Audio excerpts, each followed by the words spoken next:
Olá, meus queridos ouvintes! Estamos de volta com mais uma edição do podcast de baixa qualidade, porém de alta responsabilidade. Eu sou o Lucas Lopes, eu tô com o Cairan Freire. Dá um salve, Cairanzinho! Grande Lucas Lopes, profissional de letras. É isso aí, eu estou com o Cairan para discutir a respeito dos temas da atualidade, como, por exemplo, política, música, arte, isolamento e todo o contexto atual que a gente está passando. E aí, vamos levantar o primeiro tópico, que é a política, e de assuntos sobre política o Brasil está recheado. A cada dia nós temos uma surpresa. Não é isso, Carazinho? É um balde de surpresa?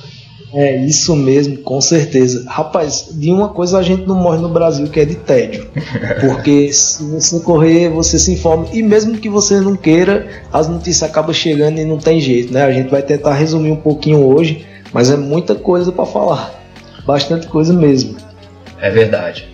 Nessa semana, no começo dessa semana, a gente já acompanhou uma verdadeira caçada partindo do ministro Alexandre de Moraes, do STF, uma caçada com muitos mandados de busca e apreensão em apartamentos, casas, residências, daqueles que estão sendo cogitados como possíveis financiadores de uma grande máquina de fake news no Brasil. É uma coisa muito séria e é um inquérito aí que vai dar pano pra manga, não é isso? Mano, é um negócio que vai render muito assunto ainda e vai escancarar também uma guerra digital que está acontecendo no Brasil, uma guerra de robôs, uma guerra de fake news, e essa semana veio à tona muita coisa mesmo.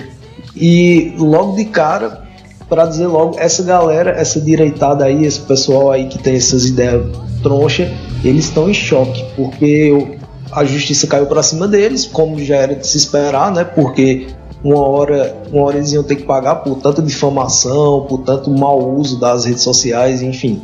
E o interessante é que essa semana a gente viu uma queda brusca no uso e na atividade dos robôs dessa seita bolsonarista. Caiu muito, muito.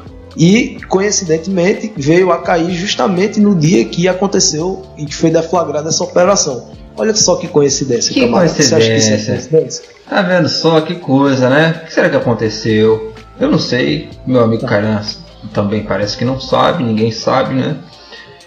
A gente tem alguns suspeitos, né? Mas vamos ver, né? Assim, ninguém sabe. É isso aí.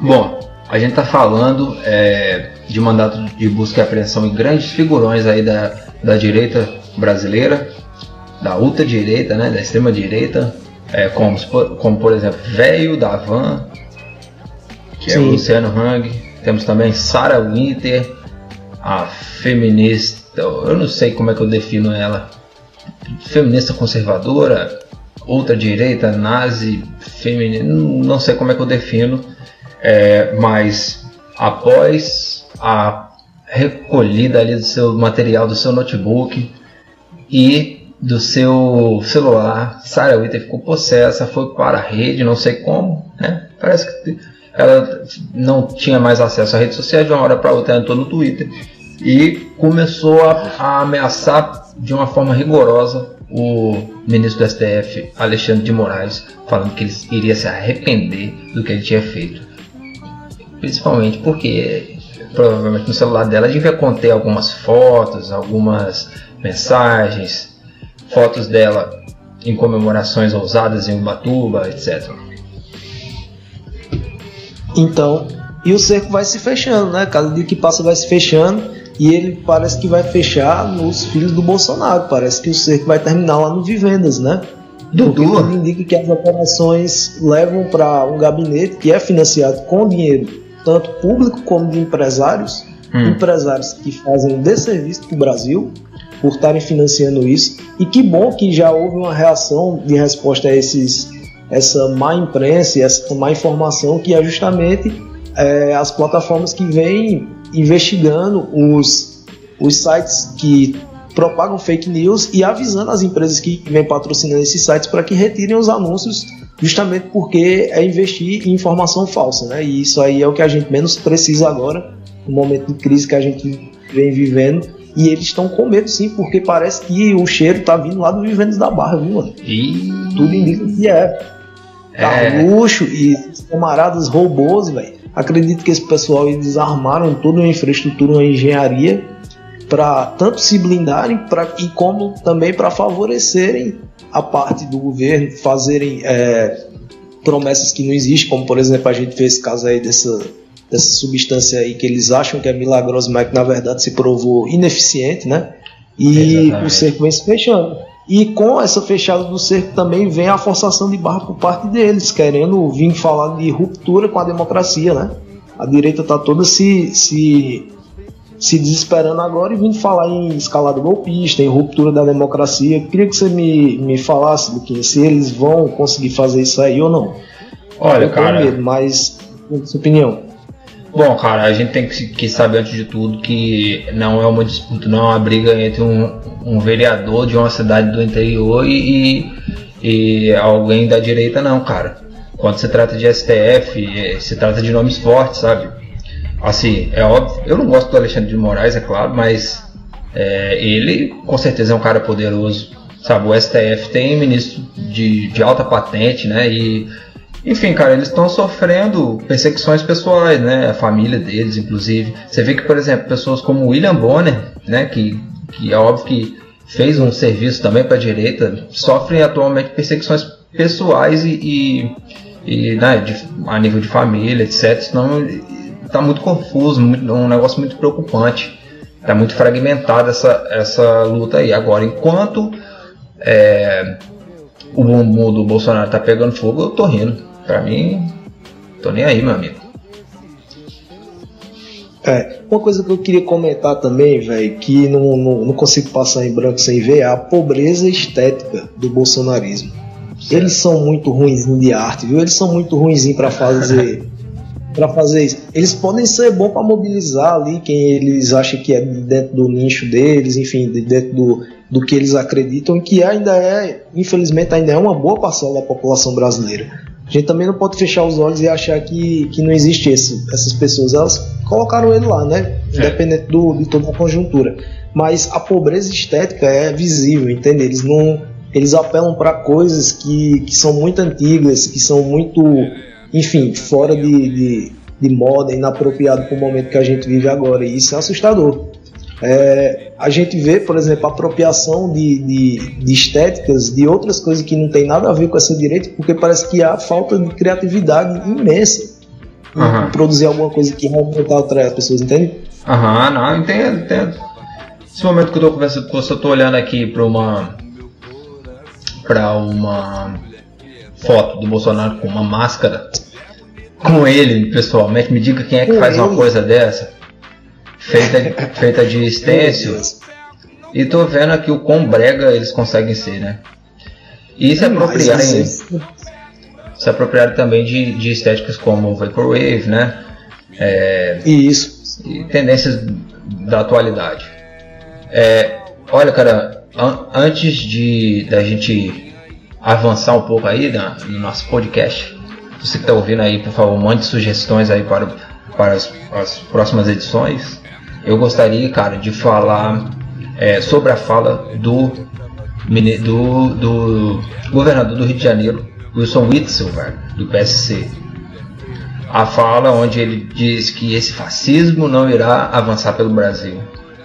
Olha, cara, olhando esse fato assim de perto, uma figura como ele falando esse tipo de coisa, eu me pergunto: o que é isso aqui? O que é o Brasil? Cara, você que é historiador, diplomado, formado, me responda o que está acontecendo no Brasil, onde o Witzel fala que o fascismo não vai avançar, não deve avançar, a gente não pode permitir. Ele falou, inclusive, que o que estava acontecendo com ele, para você que não sabe, não acompanhou, ele também foi alvo de uma... Só que dessa vez não... São operações distintas, certo? A gente não pode confundir. A gente está falando de uma operação para o Wilson Witzel no Palácio da Guanabara no começo da semana também, onde alguns dados e computadores, pendrives, etc. foram recolhidos no Palácio da Guanabara, Desculpa, no Palácio da Laranjeira e também da Guanabara, que é a residência oficial do governador, não é isso? Aí o que acontece? Essa é a operação placebo. Placebo, exatamente. O que acontece é que ele diz estar sendo vítima de uma perseguição, né, do presidente contra governadores desafetos, e que ele era só um dos que iriam sofrer essa perseguição. Será que ele está falando que o Dória também vai? Você acha, cara, que é possível? Eu acredito que sim, e eu acredito que não só eles, mas também os governadores do Nordeste entram nesse aspecto aí. Já está rolando também disseminação de fake news no sentido de que o governador do Ceará estaria desviando verba e já foi desmentido. Inclusive, quem espalhou essa fake news foi um deputado estadual. E eles trabalham eles têm método, eles não são loucões não, eles têm um método de ação, e um dos que é mais eficiente para eles é a destruição de reputação, né? A velha do envenenamento do poço, enfim. E nesse sentido, de 2018 para cá, tem se aumentado muito mais, além do discurso de ódio, a ação também nesse sentido aí, de perseguir mesmo. E exatamente. Os poderes estão vivendo agora num conflito muito louco. Para quem não entende, sei lá, chegou na política hoje, a gente vive num sistema que existe a repartição dos poderes em três, né? O executivo, o legislativo e o judiciário. Só que no atual conjuntura em que vivemos, um dos poderes está querendo forçar a barra para cima dos outros dois. E os outros dois estão também, ao meu ver, tanto quanto coniventes. No caso, o poder que força a barra é o executivo. Como a gente viu naquela reunião absurda, né, do dia 22, o presidente chama os governadores de Rio e de São Paulo de bosta, né? Então a gente vê que isso aí já é uma violação completa. E o Brasil vive, sim, hoje, creio eu, assim, pelo que eu tenho de conhecimento histórico, um estado de exceção total, assim, total. A gente está com nossa democracia em risco, em xeque, porém ainda se mantém, pelo menos até o que eu vejo, mas em suma, isso vai ser bem complicado de se explicar lá na frente, porque é tanto absurdo, tanta sandice, tanta loucura, que para explicar isso só em uma aula de 50 minutos, com uma sala de aula lotada, meus camaradas professores, eu entendo que é difícil, não é brincadeira. É, verdade. Cara, a gente tava falando aí sobre essa tensão que tem por trás desses acontecimentos, né? Que parece que de 2000 alguma coisa, eu nem sei qual foi a última data que a gente teve paz nesse país, porque todo dia é uma coisa nova, uma reviravolta. E é o seguinte, a gente está falando aqui sobre essa operação, sobre esse inquérito e tal, mas existe um questionamento para que a gente tem que mostrar esses dois lados, porque existe um questionamento sobre esse inquérito que gerou essa operação e tal, né? E o que eu estou aqui no site da BBC, inclusive, BBC Brasil, e é o seguinte, tem uma passagem que diz o seguinte: a operação da Polícia Federal que realizou busca e apreensão em residências e escritórios de empresários políticos e ativistas bolsonaristas nessa quarta-feira dividiu juristas e acirrou as tensões entre o Supremo Tribunal Federal e militantes pró-governo. É óbvio que entre STF e militantes pró-governo essa tensão já passa de estar grande, né? Já está enorme, uma tensão realmente a nível de desrespeito, a nível de ofensa e tudo mais. Mas acontece que a crítica que está sendo gerada e também o pedido de anulação gira em torno de Alexandre de Moraes ser um ministro do STF que abriu o inquérito, mas ele também julgaria o inquérito, entende? Isso parece, não sei dizer, mas parece que isso é inconstitucional, não sei dizer, não sou nenhum perito de Constituição, mas diz que ele não poderia abrir e ele mesmo julgar, entendeu? Era como se ele... Até passou uma moto aqui. Era como se ele tivesse que fazer o pedido, mas ele não teria a autoridade. Isso, para julgar a própria operação, enfim. Então, mas creio eu que existam mecanismos na nossa democracia que permitam isso. Até porque, de alguma maneira, eles teriam que se defender, né? De alguma forma. Eles teriam que ter algum subterfúgio para se defender de acusações. E creio eu que isso ainda vai dar muito pano para manga, hein? Numa crise que se agrava, uma crise que ela é primeiramente de saúde, e a gente depois vai ver também um desenrolar de uma crise econômica, e eu acho que já percorrendo todo esse período que a gente está falando, uma crise social, uma crise de ideias, de valores mesmo, né? Eu estou aqui no El País, vou ler só a linha fina que o Jamil Chad escreveu hoje, que é o seguinte: a legitimidade do governo Bolsonaro acabou mundo afora. A placa do nome Brasil continuará a ser ocupada nas mesas da ONU por embaixadores que representam o governo, mas a sua legitimidade acabou. Ou seja, a gente está vivendo como se fôssemos um país, entendeu, de infectados, de pessoas insanas, porque o governo se comporta dessa maneira, e aí isso gera toda uma descredibilização internacional, né? E é muito triste, velho. Ele dá aula de como acabar com a sua reputação a nível internacional. Isso. E além de tudo, ainda tem aquele ministro da educação famigerado, ministro da educação. Pelo amor. Meu Deus do céu. Esse aí, eu vou te falar uma coisa, eu até suspiro, porque aí é o verdadeiro jumento batizado, ou o jumento de lote, como foi dito ali na nossa edição anterior. Ele está sobre a mira também do STF, tentaram um habeas corpus para que ele não fosse lá ser meio que interrogado, né, pelos ministros, porém esse habeas corpus está com o Fachin. E eu não sei se o cara vai parar, não. Quem chamou ele foi o Alexandre de Moraes, inclusive, e eu acho que ele vai ter que ir lá, o ministro da Justiça, o atual, o poste agora, né, do Bolsonaro, tentou um habeas corpus para livrar dele. Só que ele não vai ser livre não, meu amigo, porque ele já tá passando de todos os limites possíveis. O cara já abriu treta com o chinês, já abriu treta com a comunidade judaica, abriu treta com todo mundo, todos os segmentos que você imaginar, indígenas, negros, LGBTs, enfim, o cara é um total desastre. Assim, velho, desonra Anísio Teixeira, Paulo Freire, grandes educadores que a gente já teve nesse país, tá ligado? Exemplos de educação nesse país, que agora, creio eu, velho, Ave Maria, se estiverem em algum lugar, estão com muita vergonha. Caramba. E é o seguinte, cara, o que aconteceu? Por que esse depoimento aí, por que eles chamaram ele para prestar esse depoimento? Porque ele alegou categoricamente naquela reunião já conhecida, né, onde os ministros estavam ali descendo o sarrafo e tudo quanto é gente, muito palavrão, aquela coisa horrível, que é show de horrores que a gente viu. Ele alegou categoricamente que por ele prendia todos os vagabundos, começando pelo STF. Olha, cara, quem se dirige assim ao STF, eu não sou jurista, não sou nenhum cara do direito, alguma coisa do tipo não, mas quem se dirige assim ao STF está se dirigindo dessa forma à Suprema Corte do país, onde as coisas mais importantes praticamente passam antes de serem aprovado ou reprovado, ou que seja pedido de vista. O negócio é na mão deles, entendeu? E aí quem se dirige assim não tem noção do que pode acontecer.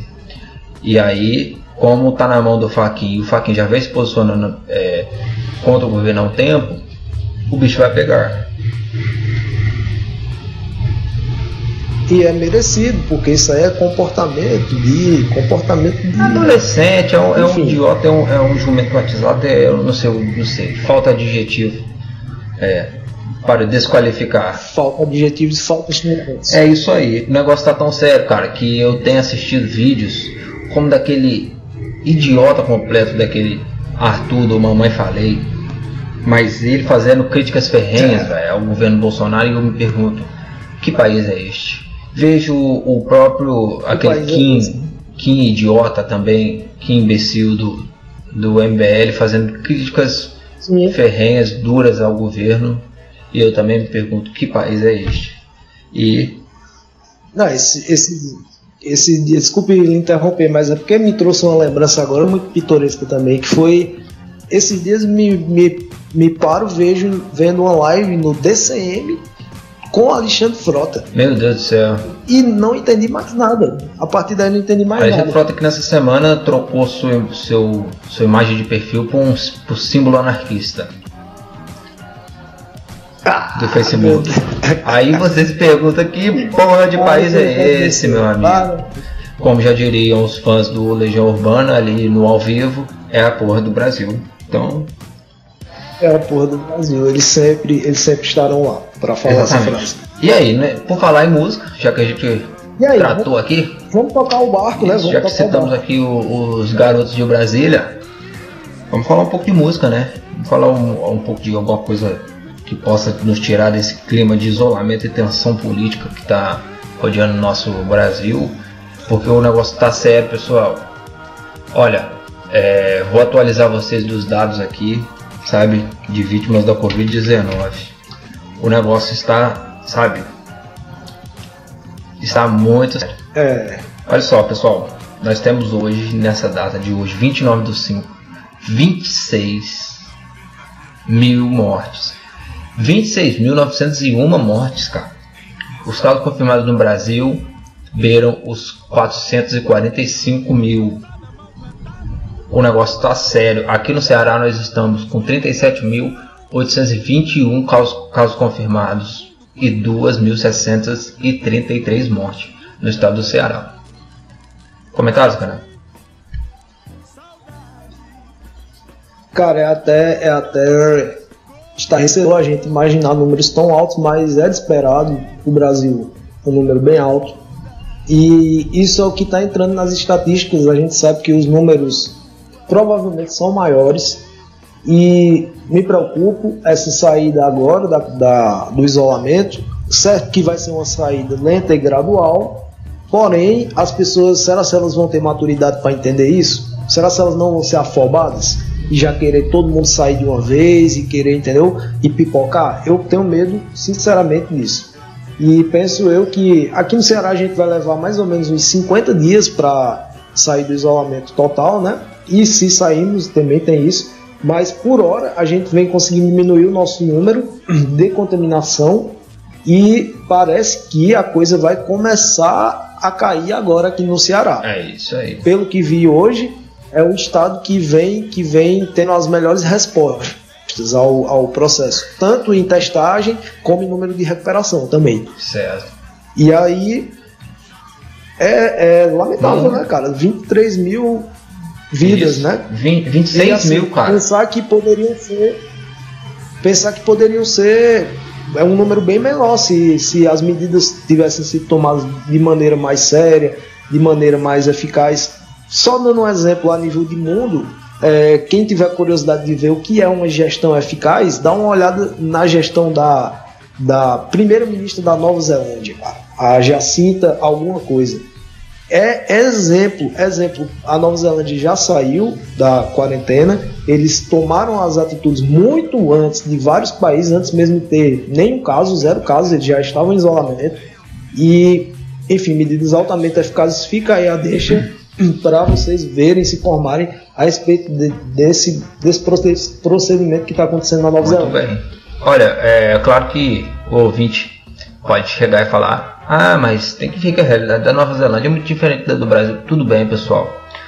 A gente está aqui no sul do Ceará, no Nordeste brasileiro. É difícil, sei que é difícil, mas o que eu vejo aqui, quando eu vou ao supermercado, que eu tenho me reservado unicamente ao supermercado e farmácia e alguma coisa de último caso, o que eu vejo que existem pessoas que todos os dias elas estão no mesmo lugar, que é no meio da rua, estão aglomeradas ainda hoje, estão fazendo coisas que não é necessário enfim, para a vida, né? E elas parecem que insistem em desobedecer esse isolamento que a gente precisa de ter para que, enfim, essa Covid não avance aí ainda mais. E, por falar nisso, né, para você que consegue, que você tem inclusive a oportunidade de poder ficar em casa, porque nem todos têm, a gente sabe que a gente tem que traçar esse paralelo de que algumas pessoas gostariam, mas não podem, não é verdade?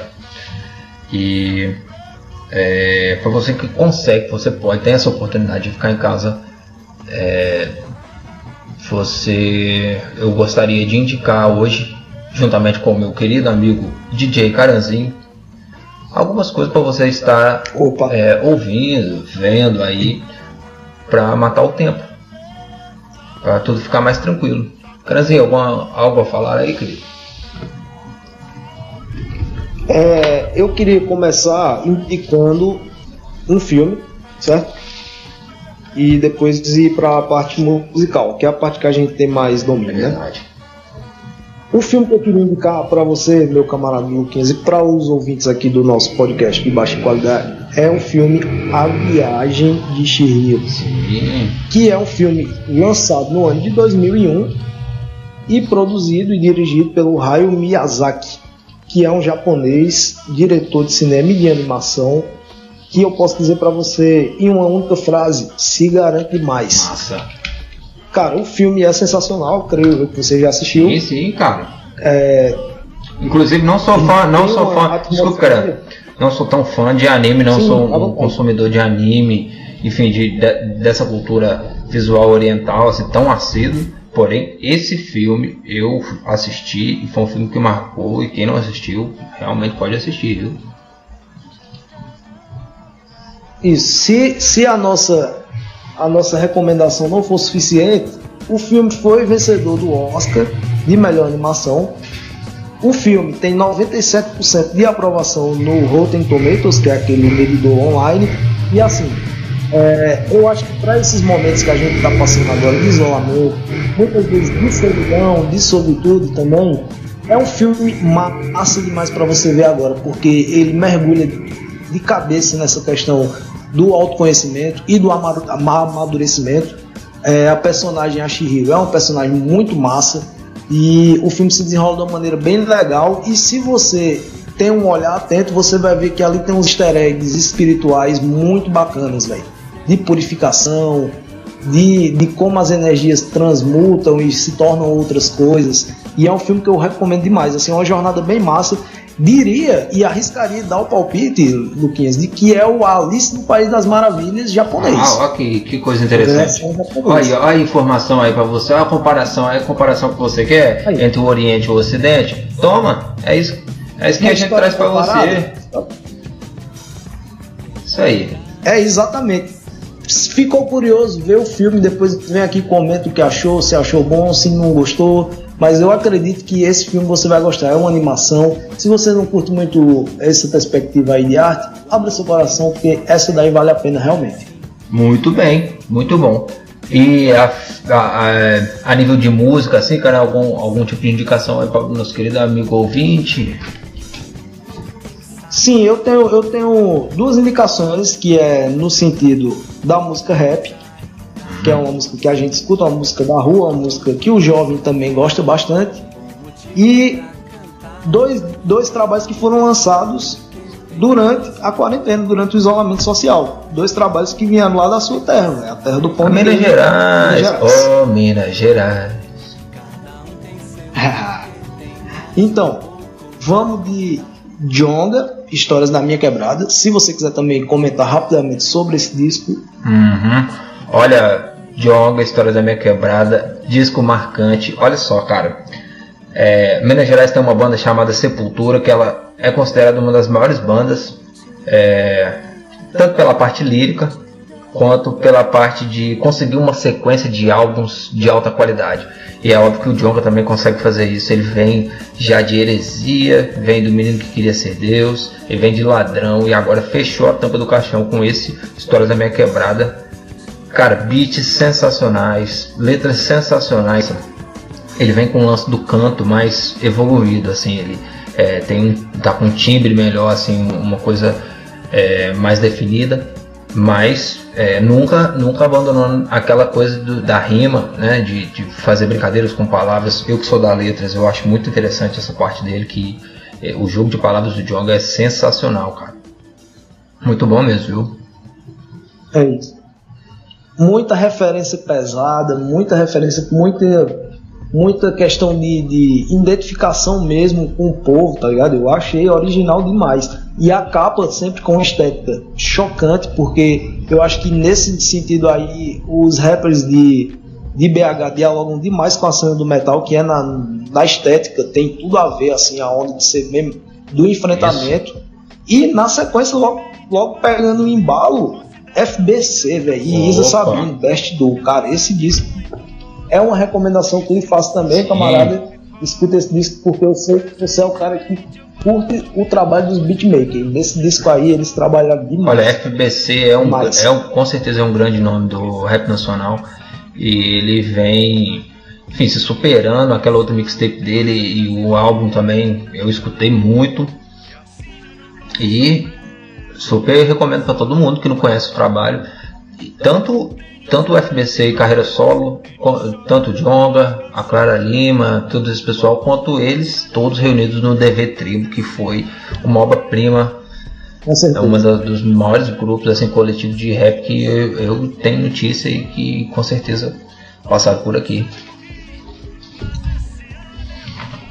É um pure gold do rap nacional, com certeza, velho. Essa geração aí saiu muito boa. E aí fica essa recomendação para quem gosta de rap, e rap com muito elemento de trap, mas não uns elementos cansados, uns elementos mesmo massa. E ainda tem os beats, velho. Se você ainda quiser se arriscar, mandar uma improvisação, depois escutar o som, você ainda pode mandar. Que coisa interessante. Isso aí é uma cultura que já vem lá do dub, na verdade, que seria o estilo responsável por toda essa questão da música eletrônica, e já vem lá do dub, que é onde a faixa principal cantada estava no começo e depois tinha uma versão só do instrumental no final, que era exatamente para ser tocada ao vivo e depois alguém poder cantar em cima, não é verdade?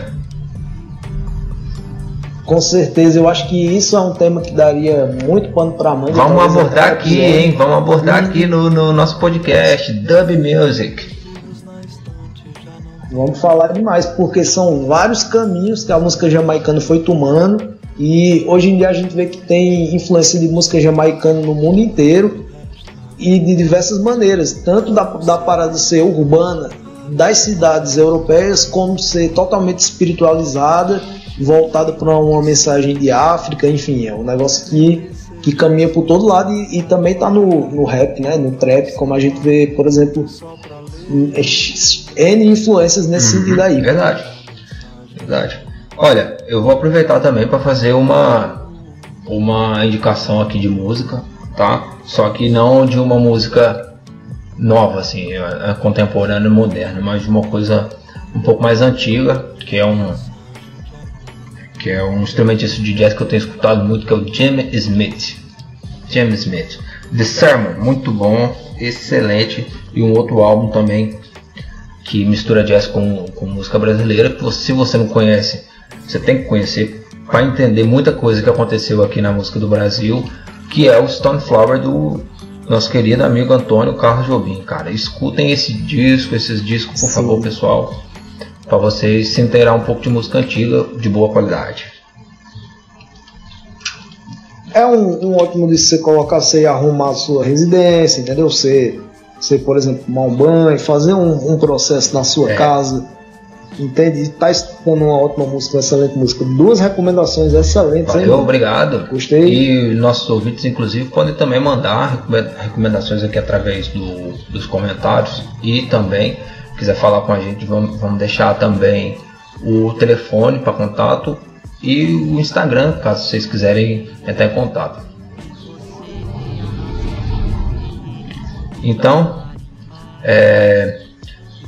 eu gostaria de avançar um pouco aqui, já que já falamos de música.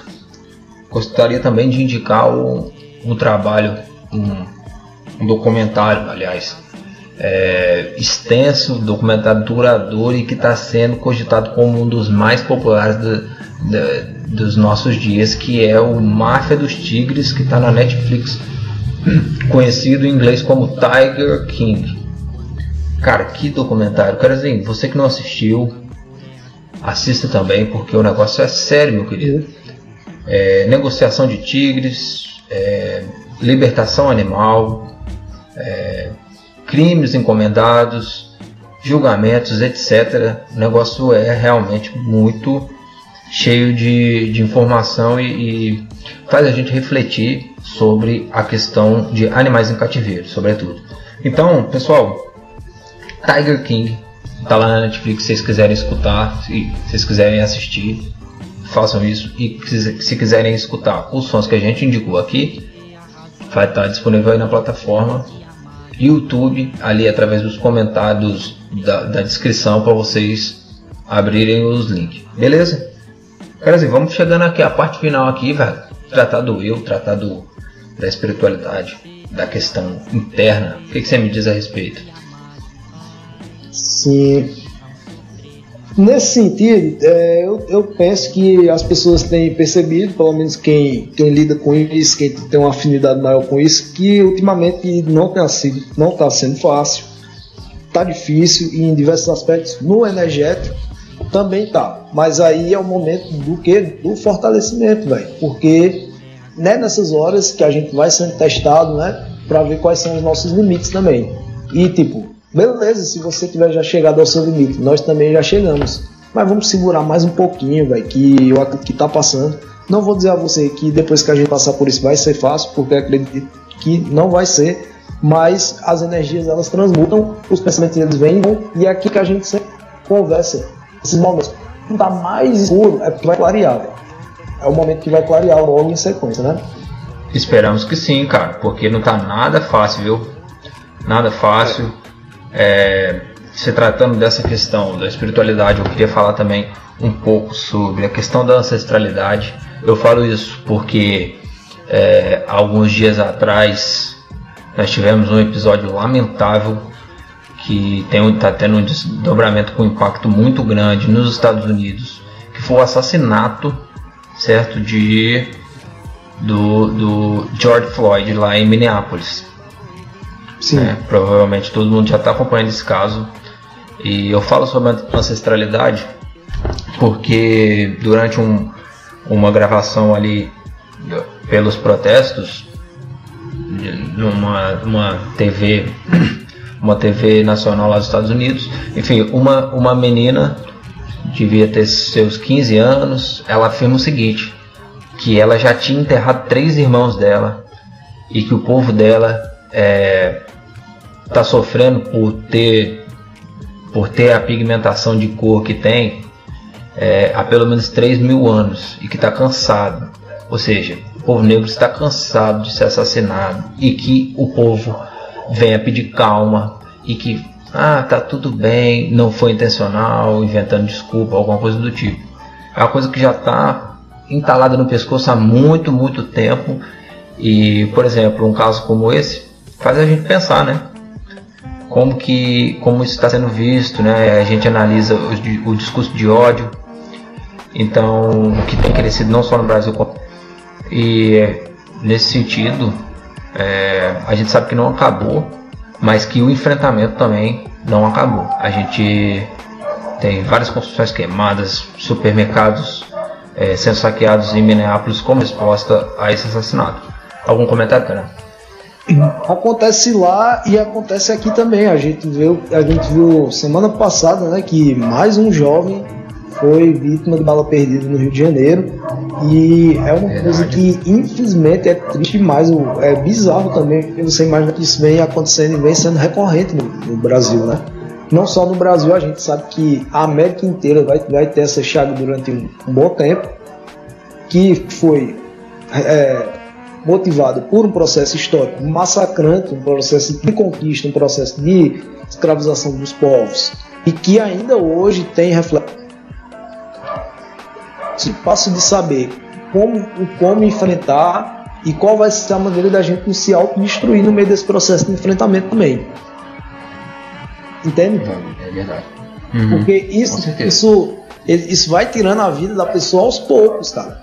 Você vê uma notícia dessa, você vai morrendo aos poucos, entendeu? De indignação. Eu mesmo tem dia que eu fico na bad total, velho, por acompanhar o noticiário, por ver coisas como essa, tá? Ainda hoje acontecendo em 2020, ainda um copo branco matando um cara negro, tá ligado? Ainda, velho. Que pessoal, inclusive esse cara negro, ele tinha passado nada mais do que uma nota falsa e ele estava sob custódia por causa disso. Era se eu não me engano, era um cheque falso, alguma coisa do tipo. E é óbvio que isso não é motivo para ninguém perder a vida, né?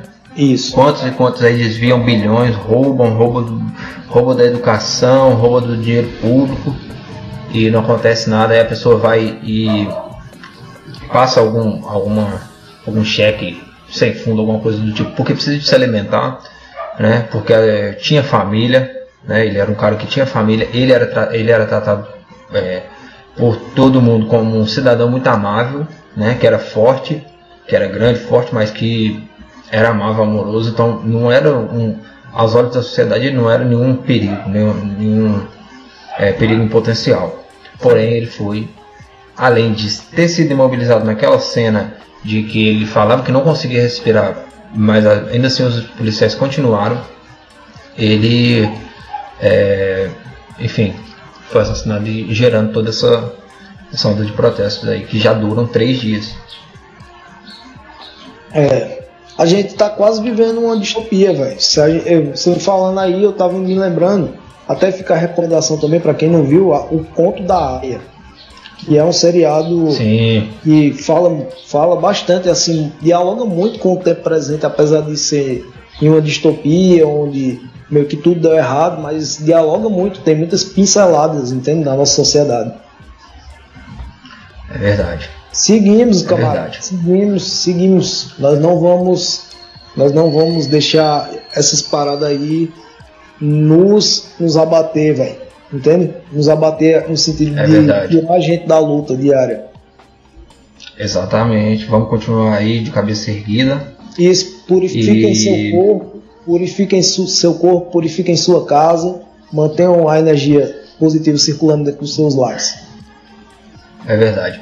Quando tudo isso acabar, quando essa pandemia passar e as coisas voltarem à normalidade, por favor, convidem também os carinha aqui do podcast para o churrasco aí. Quando isso tudo passar, viu, pessoal? Quando já não tiver nenhum tipo de perigo para a nossa saúde. Convido para o churrasco, convido também para tomar café na casa de vocês. Agora eu vou dizer logo uma coisa, cara, as pessoas precisam de saber disso antes de que aconteça alguma coisa séria. Se você for, eu tô falando aqui, eu, Lucas Lopes, se você for me convidar para tomar café na sua casa, por favor, não me venha com o negócio de você molhar o pão no café. Tá bom, por favor, querido ouvinte. Agora, desde que o pão não tenha manteiga. Se tiver manteiga, por favor, nem me convide, não. Nem convide. Ah, não. Tô a fim de tomar um café molhando o pão com manteiga no café. Ah, não vou convidar o Lucas. Pensa assim. Agora, se não tiver manteiga no pão, você pode me... E se por algum acaso você for o tipo de ser humano que coloca a manteiga direto no café, aí, meu querido, por favor, não fale comigo, não. Fala comigo, não. Fica na sua aí. Desde onda. Isso aí é profanação à cafeína. Porém, por incrível que pareça, essa é uma opinião impopular, cara. Tem gente que adora esse lanchinho, velho. Esse tipo de lanchinho aí. Não, querido ouvinte, eu acho que nós vamos ficando por aqui. Vamos ficando nessa. Quero desejar a todos aí um feliz final de semana. Que vocês continuem cumprindo as medidas de isolamento, sejam felizes, assistam algumas coisas aí que a gente indicou, escutem música, bebam bastante água e principalmente não coloquem manteiga no café, porque café não foi feito para ter manteiga dentro, tá bom? Nem através de um pão, nem através de uma colher, nada, não coloquem. E é isso, carazinho. Galerinha, queria agradecer a todo mundo que escutou aí a edição 1, que chegou junto, que falou pra gente gravar uma segunda, e queria dizer que estamos juntos. Se você achou massa, você já sabe, clica lá na gostei, e é nóis, até a próxima edição desse belo podcast. É isso aí, valeu, compadre. Rapaz, outro abraço, nós vamos ficando por aqui, até a próxima. Só um minuto aqui, viu? Agora vou botar para parar, mas parece que deu tudo certo.